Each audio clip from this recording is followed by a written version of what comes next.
dah nak start pun khutbah Jumaat. Kan? Lepas tu tanya dia balik, pasal puasa 1, 2, 5. Oh, tentu sembahyang Jumaat. Tak apalah. Tapi kita betul lah apa yang salah kan. Jadi kalau dah sebelum ni kita dah terbuat, maka bertaubatlah. Kan? Ubahlah cara hidup kita. Kan? Setakat ni macam saya pada SEM lepas lah, bila ada meeting student representative ni, saya usulkan kepada board program accounting ni, saya usulkan agar pada setiap hari Jumaat akan ada gap 1 sampai pukul 2. No class between 1 to 2 PM. Kan? Sebab memikirkan pada ketika itu pukul 1 ni macam mana pun akan jadi waktu solat Jumaat, even di McDougall ataupun di Sackville. Sebab apa, kalau sama ada pukul 1 ni solat Jumaat yang pertama ataupun solat Jumaat yang kedua, pukul 1 tu remain lah. So saya usulkanlah dengan harapan diterima, tapi memandangkan disebabkan kesempitan kelas dan sebagainya, berebut-rebut antara fakulti-fakulti ni, sehingga kan tak mampu nak buat lah. Sehingga kan sampai tahap lah dia kata, kalau kamu terpaksa juga nak sembahyang Jumaat pada ketika itu, pada waktu tu kamu ada kelas, maka tak boleh pergi kepada student support center, student service center. Student support center ni kata, saya pada ketika ini nak sembahyang Jumaat, maka saya mohon video lecture tadi. Boleh minta sampai tahap macam tu. Jadi siapa yang kalau rasa nak buat macam tu boleh kan? Dah ada pilihan. Kan? InsyaAllah.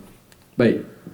Jadi cukup sekadar itu sedikit penghuraian tentang surah Al-Baqarah ayat ke-30 hingga ayat 34.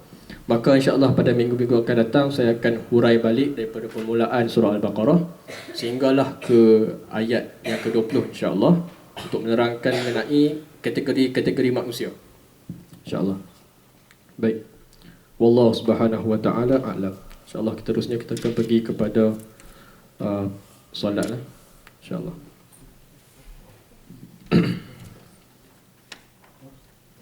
Baik, saya juga nak kena perbetulkanlah segmen saya 2 minggu lepas. Saya kata saya nak bawa 2 kitab, Tafsir Nurul Ihsan dan juga Minhajus Salam. Saya kena perbetulkan, saya boleh kata saya merujuk kepada 2 kitab tersebut. Sebab apa, memikirkan saya rasa yang saya nak bawa 2 kitab yang ditulis oleh para ulama yang besar ini, tak mampulah saya. Saya hanya layak untuk mengatakan saya merujuk kepada kitab-kitab ini. InsyaAllah. Dan juga kitab-kitab ini akan ada beberapa rujukan daripada kitab-kitab lain. Contohnya Tafsir Nurul Ihsan, akan ada juga rujukan daripada Tafsir Ibn Katsir dan sebagainya. Baik. Qala al-mu'allim rahimahullah ta'ala wa nafa'ana bi ulumihi fid dharain amin ya rabbal alamin. Kata pengarang rahimahullah ta'ala, bab pada menyatakan segala syarat sembahyang. Baik. Dalam sembahyang ni dia ada 2. Satu syarat sembahyang, satu rukun sembahyang. Apa beza 2 ni? Syarat sembahyang itu adalah perkara yang kena buat sebelum solat. Rukun adalah dibuat pada ketika solat. Okey? Jadi jelas di situ. Baik.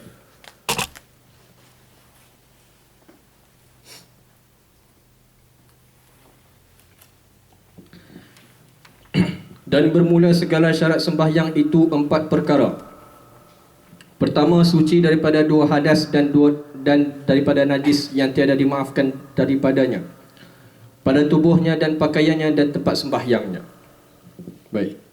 Yang pertamanya, saya minta maaf lah sebab saya merujuk kepada kitab-kitab kuning yang dah lama, yang kita panggil kitab-kitab kuning lah, ataupun kitab-kitab lama yang pada ketika itu masih lagi menggunakan jawi, dan ada juga perkataan-perkataannya yang kita tak biasa nak dengar, dan bahasa dia agak juga klasik. Klasik lah. So saya hanya merujuk kepada kitab ni, tapi kitab ni tak ada masalah pun, kita boleh amalkan. Baik. Dan bermula segala syarat sembahyang itu 4 perkara. Baik, ini pun dari segi syarat sembahyang ni ada beberapa nombor yang diberikan kepada berapanya syarat sah sembahyang. Ada yang kata 8, ada yang kata 4. Tapi basically the basic is just the same. Cumanya ada ulama yang menggabungkan. Kan? Daripada 8 dia kompres jadi 4. Jadi tak ada masalah pun. Nombor-nombor ni tak ada masalah. Cuma yang pentingnya apa isi dia. Yang pertama, suci daripada 2 hadas. Baik. Yang pertamanya kita dah tahu dah, hadas ni ada 2. Hadas kecil dan juga hadas besar. Hadas kecil ni apa? Bila kita nak hilangkan hadas kecil ini, caranya berwuduk. Bila nak hilangkan hadas besar, caranya mandi wajib. Dengan apa? Air lah. Kan? Sama ada nak wuduk pun dengan air, mandi wajib pun dengan air. Kalau ada kesusahan, tak ada air dan sebagainya, maka boleh bertayamum dengan tanah debu yang bersih. Okey? Jelas di situ. Dua hadas.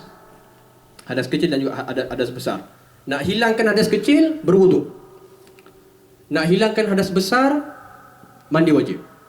Maka perlu juga kita tahu hadas-hadas ini adalah kerana sebab apa? Kalau kita nak menghilangkannya dengan wuduk, maka kalau kita tak berwuduk, kita tak boleh nak sembahyang, maka dia ada kena-mengena dengan hadas. Contohnya, kalau kita berjunub, bila kita berjunub, kita tak boleh sembahyang. Pasal apa yang tak boleh sembahyang tu?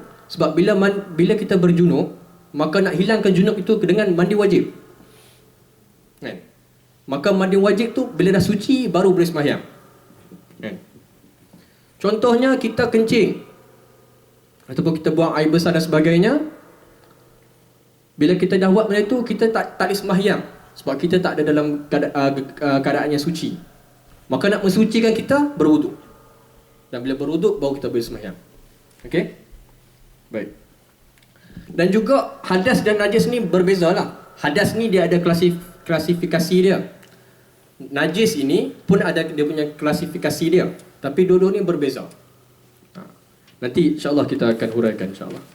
Baik. Bermula segala yang okey. Okey. Jadi insya-Allah kita akan lihat perkara-perkara yang boleh perkara-perkara di bawah hadas-hadas kecil. Okey. Baik. Yang pertama, keluar sesuatu daripada kubul ataupun dubur. Okey. Dan jika keluar ia, okey, baik. Keluar sesuatu daripada kubul ataupun dubur. Okey. Contoh yang mudah, kencing dan juga buang air besar. Bila kita dah buat dua benda ni, maka kita dikira tidak suci, kena ambil wuduk. Kan? Mudah saja. Ada yang mengatakan bahawa kalau tak keluar kencing ataupun tidak keluar najis, apa panggil? Nyah tinja. Nyah tinja. Saya cuba nak tidak kasar di sini. Apabila keluar kubul ni adalah kemaluan di hadapan lah, dubur ni kemaluan di belakang. Maka apabila keluar sama ada kencing ataupun nyah tinja ni tadi, kalau keluar selain daripada dua benda ni tadi, maka apakah hukumnya? Kan? Adakah kita kena ambil wuduk juga? Okey, faham Dia punya situasi sekarang ni selalunya bagi kebanyakan manusia yang keluarnya dua saja. Kan? Yang di bawah hadas kecil. Sama ada air kencing ataupun air mazi ataupun di belakang nyah tinja. Okey? Maka apa tu, faham kan nyah tinja dah kan? Sekejap lagi jenuh nak pergi cari balik cari kamus pula. Okey? Baik. Maka jumhur ulama mengatakan di sini bahawa tak kiralah apa yang keluar. Sebab apa? Ada setengah-setengah orang ni yang ada penyakit, kadang-kadang dia keluar batu, dia keluar cacing, ulat dan sebagainya. Ada, kan? Ada. Walaupun saya bukan budak medik, tapi saya tahu ada. Kan? Jadi apabila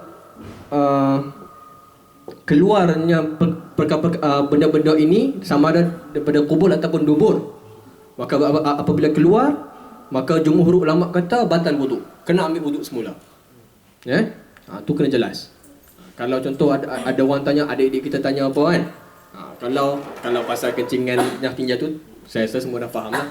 Cumanya bagaimana kalau benda-benda lain yang keluar, maka jumhur ulama kata Semua benda yang keluar daripada kubur ataupun dubur, semuanya batal wuduk, kena ambil wuduk lain. Saudara.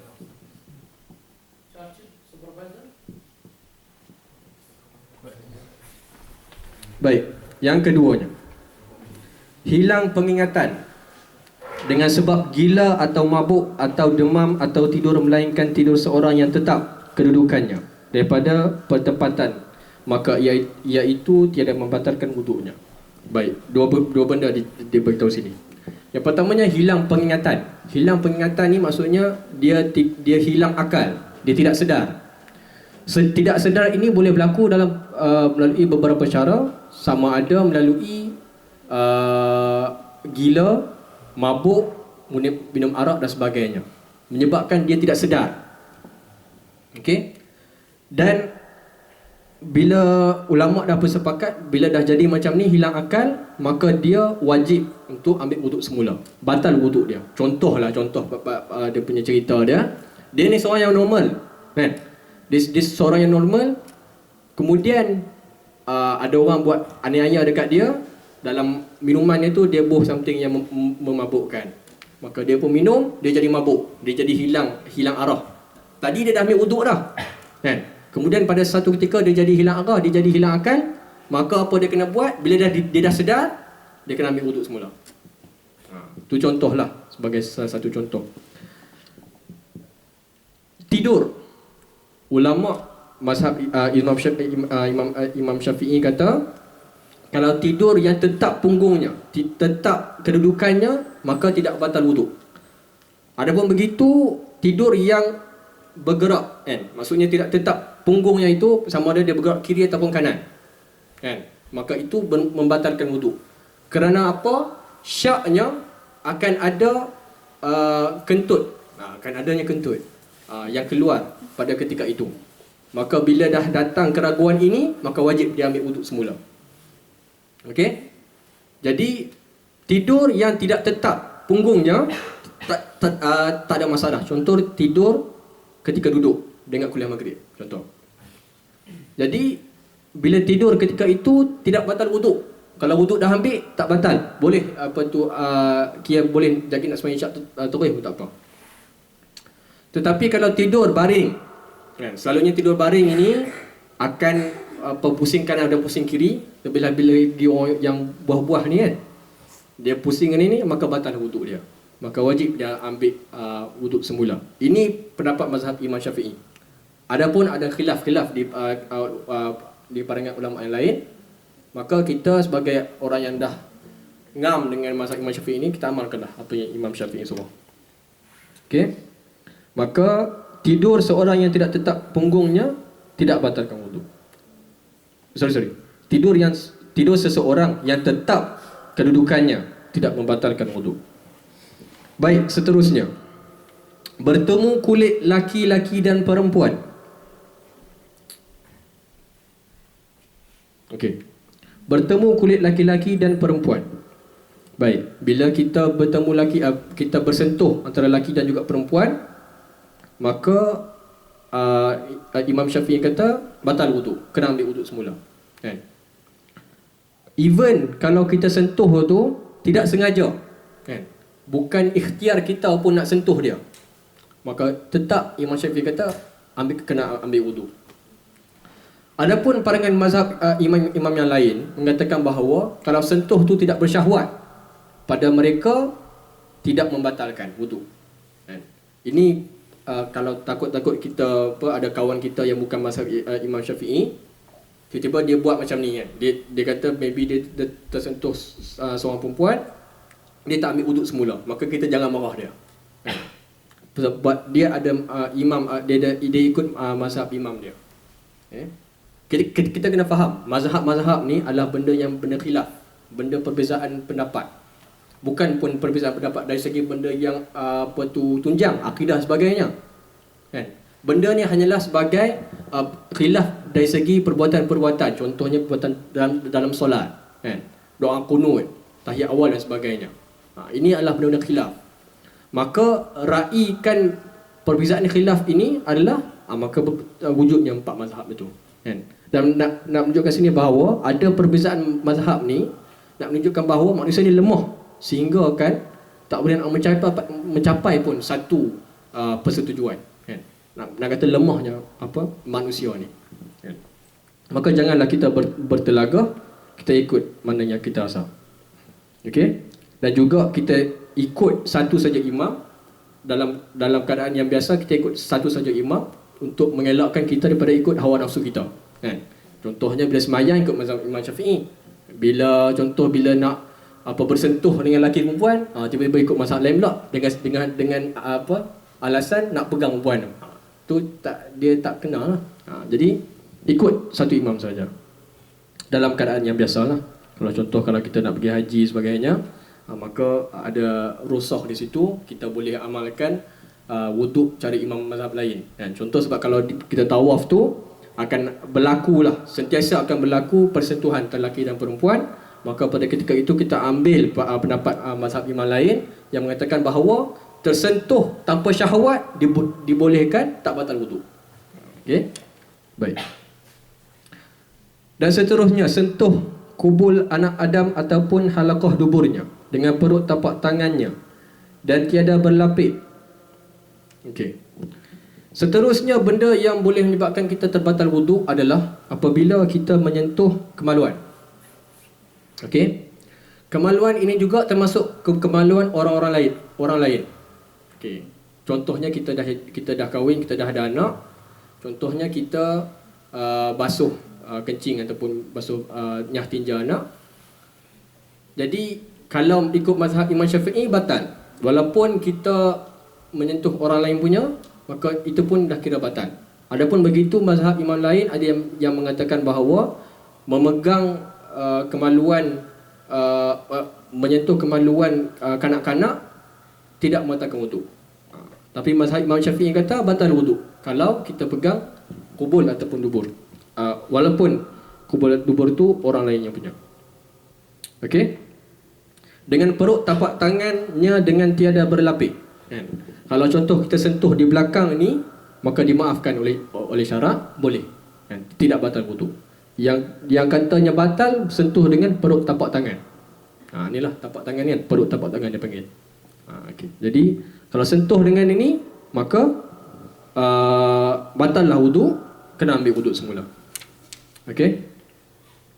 Baik, disentuhkan sini 4 saja. Kalau kita ada masa lagi, saya akan cuba juga untuk sebutkan benda-benda lain yang Imam Syafi'i kata tak batal, tapi imam lain kata batal. InsyaAllah kita akan sentuh jika ada masa. Baik, yang pertama kita dah jelas suci daripada 2 hadas. Yang telah saya beritahu pun 2 hadas ini, hadas kecil dan juga hadas besar. Saya khususkan kepada hadas kecil sebab dia ada kena-mengena dengan wuduk. Okey. Dan daripada najis yang tiada dimaafkan daripadanya pada tubuhnya. Okey. Contohnya di tubuh kita ni, kita contohnya time nanti kalau dah ada anak, tahulah kan, dia macam dah ada anak lah. Dah ada anak nanti kadang-kadang anak kencing kat kita, kan. Saya pernah terkenal lah, so saya pun tahu. Bukan anak saya lah, adik saya yang kecil. Jadi bila jadi macam tu, maka kita tidak suci, maka kita kena ambil wuduk semula. Adapun begitu, kena fahamlah, ada yang serta-serta umur yang telah ditetapkan oleh alim ulama, ada yang mengatakan najis, ada juga yang tidak mengatakan najis. Okey. Tapi yang paling pentingnya di sini bahawa kalau ada najis di tubuh kita, kan, benda yang dah jelas. Contohnya jelas tahi ayam berada di kaki kita, kan. Dah tahu dah ni, maka kena sucikanlah. Kena suci. Baik. Dan pakaiannya, kan, pakaian kita, ulama Imam Mazhab Syafi'i kata kalau contoh kita pakai baju yang ada darah, kan. Darah tu dah memang kita tahu dah, bukan sebab darah tu mengalir, tapi kita pakai baju tu dan baju tu dah memang ada darah, kan. Maka haram kita memakai baju tersebut. Adapun begitu, ketika kita sembahyang, kita baru tersedar daripada adanya benda-benda yang tak patut ada. Okey? Contohnya ketika kita sembahyang, kan, kita Allahu Akbar, kan, Tengok-tengok dekat tangan kita sini, baju kita ni ada contoh tai kucing, contoh. Okey. Dimaafkan. Cik, dimaafkan. Baik. Assalamualaikum. Apa tadi? Tai kucing. Okay. Bila tai kucing dicontohlah kan, kita takbir Allahu Akbar. Kan? Kita ni tengok pada ketika itu ada tai kucing di contohnya di pakaian kita. Contoh. Okey? Maka kalaulah contoh kita tak mau nak batalkan sembahyang kita tak mau sembahyang lain, maka boleh kita buka baju kita. Itu cara dia. Sebab apa? Mengikut kepada hadis Nabi, pada ketika itu Nabi sembahyang. Di tengah-tengah sembahyang tu Nabi buang kasut. Sebab pada ketika itu dia punya normalnya adalah sembahyang pakai kasut. Bila Nabi sembahyang pakai kasut di tengah-tengah sembahyang kan, contoh kita kata solat zuhur 4 rakaat, di contohnya di tengah-tengah tu maybe dalam rakaat kedua dan juga rakaat ketiga, Nabi buka kasut baginda, letak tepi kan, Nabi buka kasut letak tepi. Maka pada ketika itu makmum di belakang tak tahu pun kenapa Nabi buat macam tu, maka para makmum pun ikut apa yang Nabi buat. Maka bila Nabi dah habis sembahyang, Nabi tanya pada para makmum, kenapa kamu buang kasut kamu? Okey. Jadi sahabat kata, makmum kata, sebab kami ikut kau wahai Rasulullah. Tapi sebenarnya Rasulullah buka kasut di tengah-tengah solat itu kerana pada dalam solat itu, dalam tengah-tengah sembahyang itu, malaikat Jibril turun dan kata bahawa di kasut kau ada najis. Okey? Jadi maka ketika itu Nabi buka kasut dan letak tepi. Maka ini ulama ambil kias bahawa ambil jumhur ulama kata dalam situasi ini maka Nabi tak start balik sembahyang. Nabi teruskan sembahyang. Kan? Dengan hanya bila dah sedar, buka, letak tepi, teruskan sembahyang. Tak perlu pun sembahyang lain. Okey? Maka kita pun boleh kita ambil daripada kisah ini, kita amalkan. Jadi contohlah, kalau dah macam saya cerita tadi, kalau kita takbir, kita sedar bahawa dalam sembahyang tu nampak najis, bahawa kita buka sajalah. Tapi kalau dah macam contoh baju selai saja, kita sembahyang kat depan orang ramai, tiba-tiba lokok ni, kan?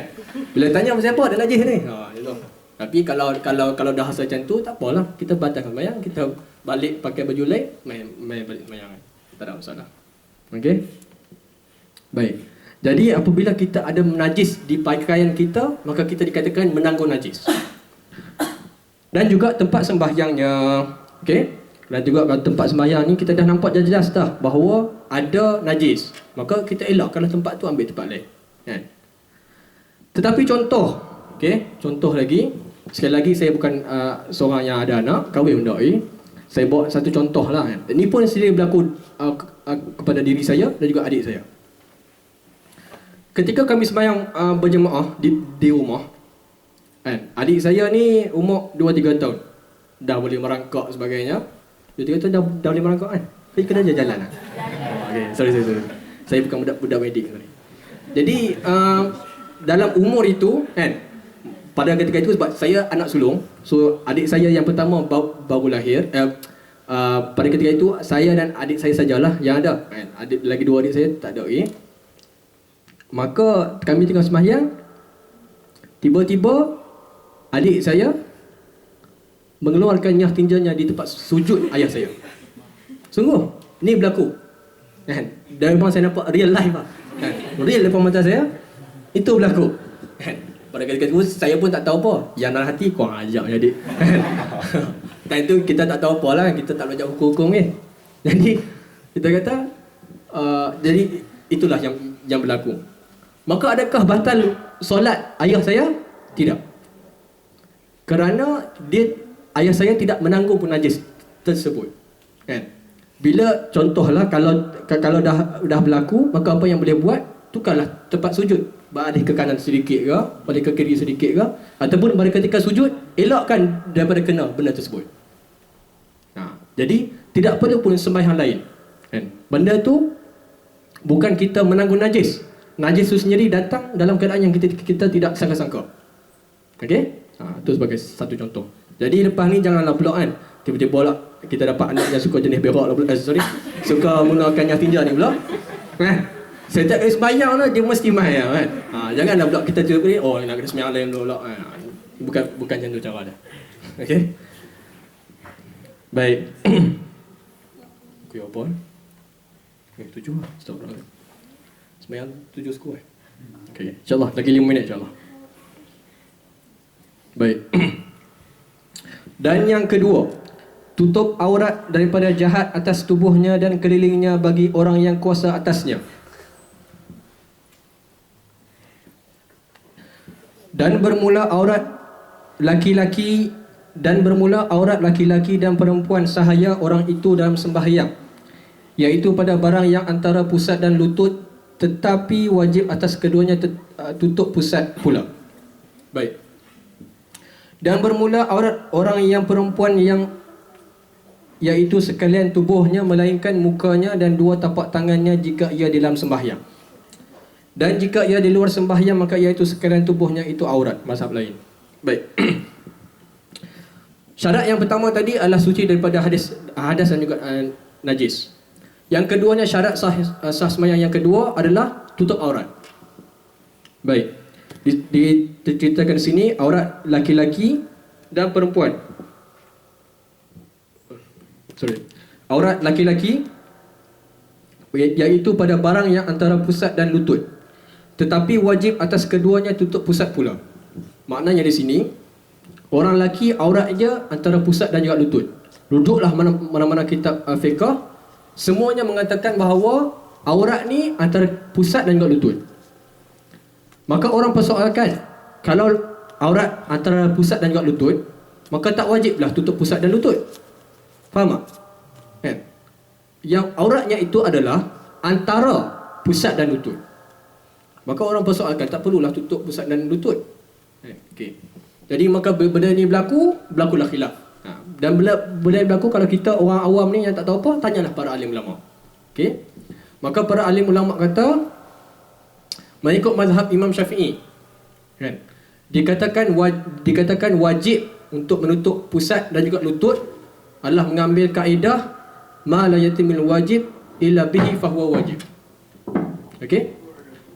Sesuatu yang tidak sempurna kewajipannya itu, maka benda itu jadi wajib.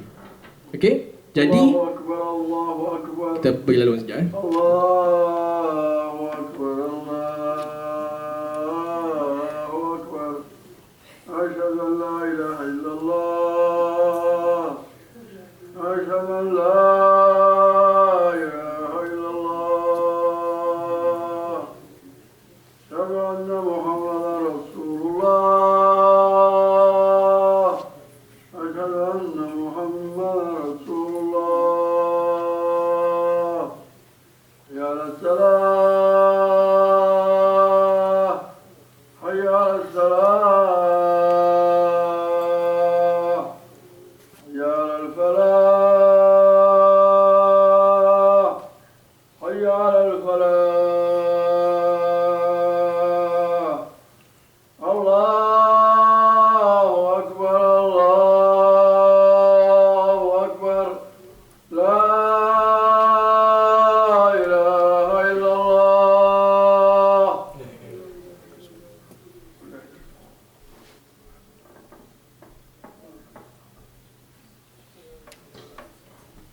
Okey, kita tambah sikit lagi. InsyaAllah saya akan habiskan untuk aurat lelaki saja untuk malam ni. Minggu depan kita sambung yang lain. Baik. Jadi mengikut kaedah ma la yatimul wajib bila bihi fahuwa wajib. Okey, kat kaedah ni ulama dah sepakat, maka ini kaedah yang para alim ulama guna untuk kes ini.